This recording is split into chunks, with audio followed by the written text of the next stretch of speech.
was a bit more going on at the coin toss than typically happens. We met at the Ashley and Martin turning point, right? So handshake. Oh, that's a fair handshake. They've gone hard there. And then, as it turns out, James Sicily, he wouldn't make much of a test captain, hadn't won the toss of the coin all year, and he didn't win there. And bit of a badge of honour, gallows humour, still with us to this moment. Our players, thanks to video messaging platform Swish, Darcy Moore, welcome. But we should have tried it out. Yeah, there you go. Have a go. That feels all right. Careful, Gerard. I'm self-conscious. Harry McKay, great to see you. You too, Gerard. Welcome to you both. Darcy, do you always, if you win the toss, do you go to the boys and say, first win of the night, boys, we're on here? I've certainly never lied like that before, like sis. But no, I remember the first 4 or 5 games I was captain. I lost them all in a row. Yeah. It became a bit of a joke. Yeah, Every time I'd run back, I'd be like, still can't get a win. But it was a nice monkey off the back to get the first one. Yeah. Do you, like a good captain goes to the toss knowing whether he's batting or bowling. Do you have a fixed end or just make it up on the spot? Yeah, it's actually a little... It's funny in a footy team, you get these little sort of traditions and habits and rituals that you do, and it doesn't really make any sense. I don't even know where it started, but I always ask Steel side bottom which way we should go, so it's always his call. Yeah.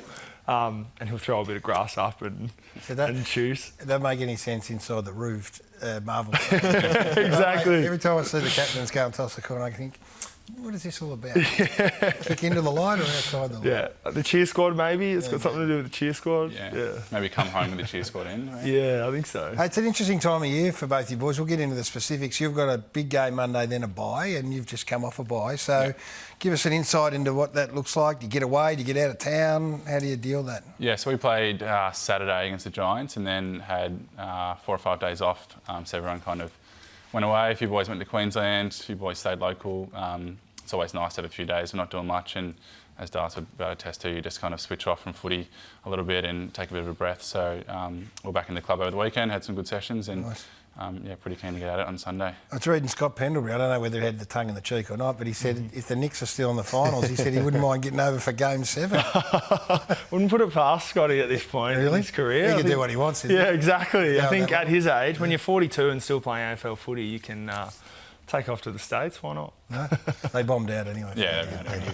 Did you feel like you needed it when we get to the halfway point? I think you're always, I don't know if you need it, but you're always pretty happy when you get it. I don't know, even if it's just, you don't have to, have a schedule for a couple of days, you can have a bit of sleep in if you want.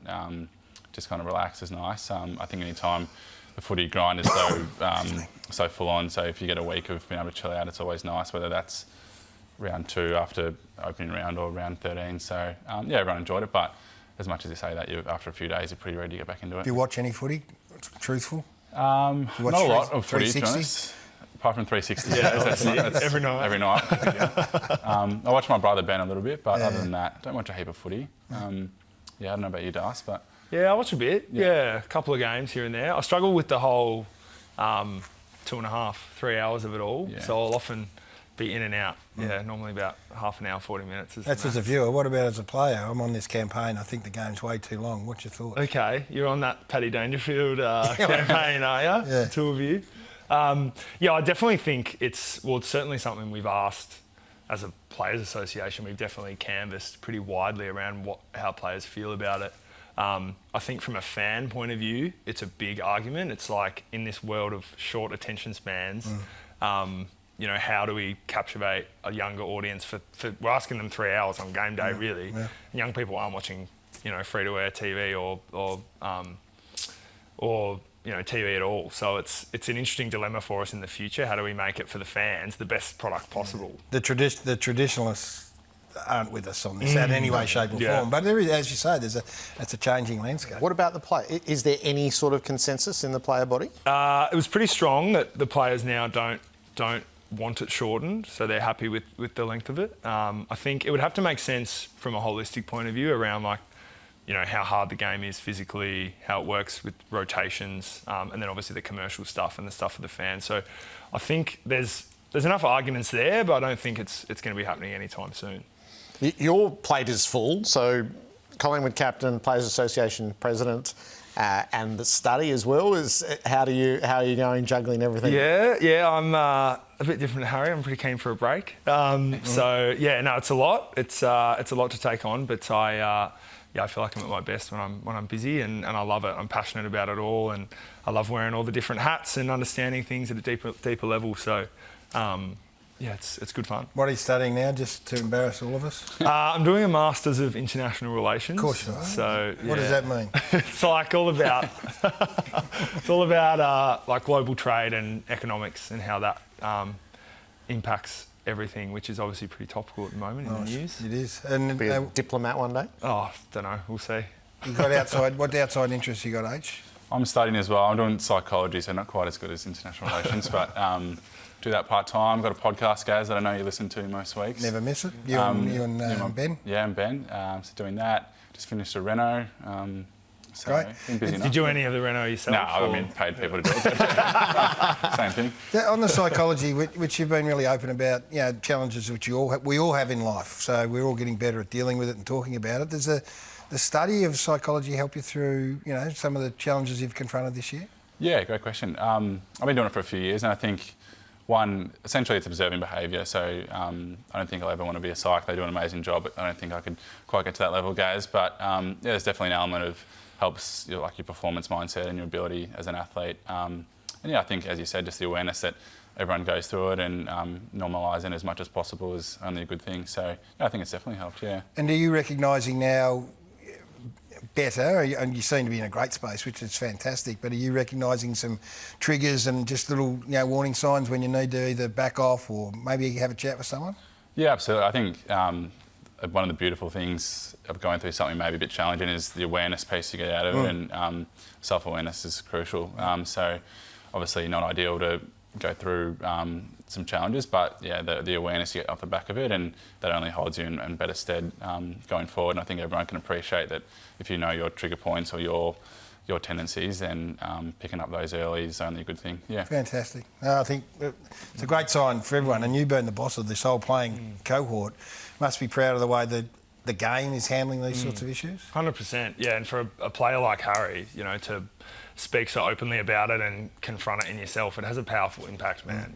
Talking about it like that on television and putting your hand up like you did early in the year, it's powerful. People watch AFL players, and the reality is we have a lot of attention, particularly men all around Australia, and we know that there are issues everywhere when it comes to mental health and men's behaviour. So it's really powerful, and I think the reality is we have amazing resources around us as AFL players. We've got so many supports, and now we've got the language to talk about it as well. I think it's really powerful. That's powerful, Gerard. So just seeing these two converse like that is, for ex-players, who've all had challenges, that is powerful. When you get the captain, premiership captain, and head the AFL looking at the star who's been challenged, and so that's powerful. Not to embarrass us, but he was good enough to send a message as well, and a lot of people have early on in the year, and basically that sentiment as well. So one that was really nice to us. So thank you, mate. But a lot of people have been so supportive, and to his point, the more we can talk about it and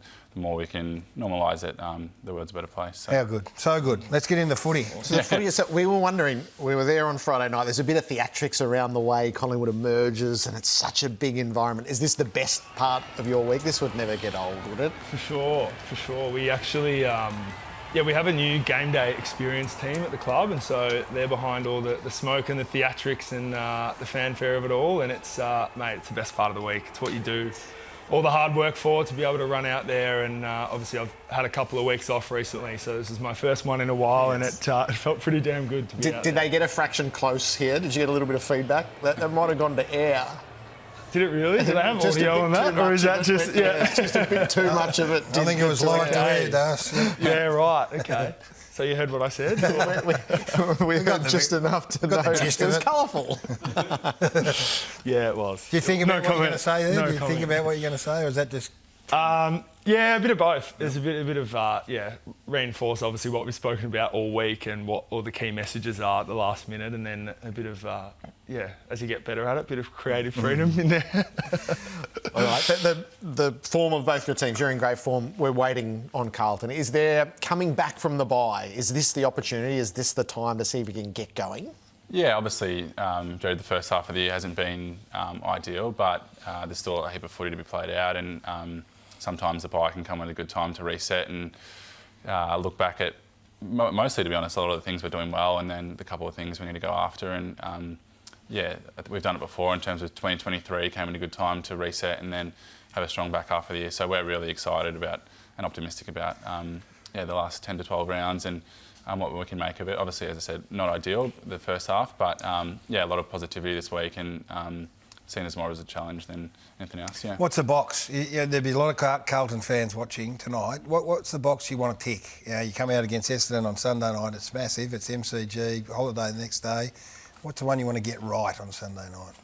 Yeah, obviously the win's the obvious answer, Gaz. But a lot of the things we talk about in our key metrics around our contest defence have been really strong. So we know that's like our fundamental of our game. So if we get that in a good place to start with, we know we're in the game and we're a good chance. And then some of the little things like our inside 50 connection and how we're moving the ball, just the finishing touches with that.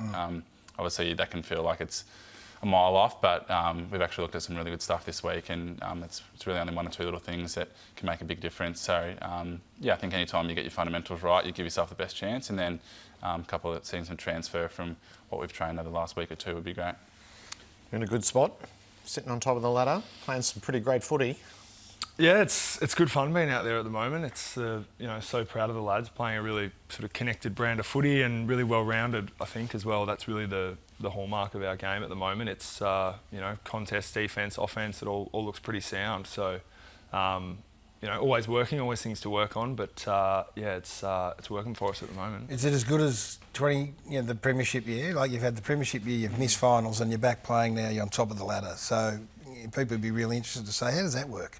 What happened in the interim and how did you get it back? Yeah, I think it's hard to sort of compare seasons. Each one feels really unique and interesting, like its own campaign, really. I think for us this year, we've got a lot of new personnel coming into the team, so that always makes it feel fresh and new. So there's not really a lot of that for us looking back. We think we're still searching for the best version of us, and that we haven't found that yet. So when you have that mindset, you're sort of always searching for it and always moving forward.